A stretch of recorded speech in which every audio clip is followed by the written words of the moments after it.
সুপ্রিয় দর্শক মন্ডলী, আজকে আমি আপনাদের মাঝে হাবিবুর রহমান আছি। আজকে আপনাদেরকে দেখাবো মিনি মিনি আকারে চাষকৃত লাউ ক্ষেত। তো আপনারা দেখতে পাচ্ছেন এখানে লাউ আছে, গ্রিন লাউ। এটা অত্যন্ত একটা সুন্দর লাউ, আর এটা একটা আকার আছে। যদি গরমের সময় এই গ্রিন লাউটা যদি লাগান তাহলে হবে না, আর যদি শীতের সময় গরমের এই গ্রিন লাউ লাগান তাহলে হবে না। এটা জাস্ট গরমের সময় এই লাউটা চাষবাদ করতে হবে, তাহলে আপনাদেরকে সুন্দর ফলটা পাওয়া যাবে। সবাই চাষ করতে পারেন।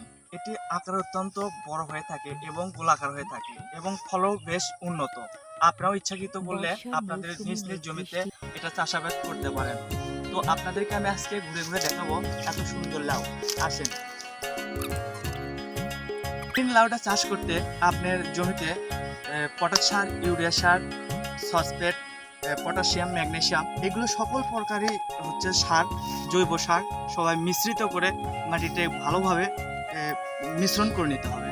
জাস্ট এতে দেখা যাবে মাটির দমন একটু বেড়ে যাবে, তাহলে দেখা যাবে ফলনটা একটু বৃদ্ধি পাবে।